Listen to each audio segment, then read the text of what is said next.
Nagbabalik ang eleksyon 2025 sa mga boboto pa lang.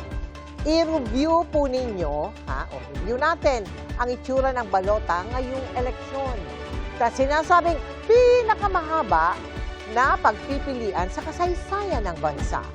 Ngayon, depende sa lugar kung saan kayo boboto ang dami ng mga nakalistang pangalan at posisyon. Lahat ng balota may pagpipili ang senators, party list groups, district representatives, mayor at vice mayor at mga konsehal. Ang mga nasa probinsya ay boboto rin ng governors, vice governors at provincial board members. May security features din ang bawat balota. May nakapalibot na timing marks,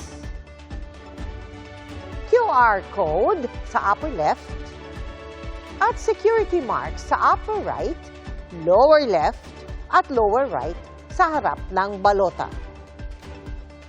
Sa likod, makikitang muli ang mga QR code at National Printing Office seal. Paalala ng COMELEC, huwag maglagay ng anumang marka sa balota, liban na lamang sa pag-shade sa bilog. Balik sa inyo, Pia at Ivan.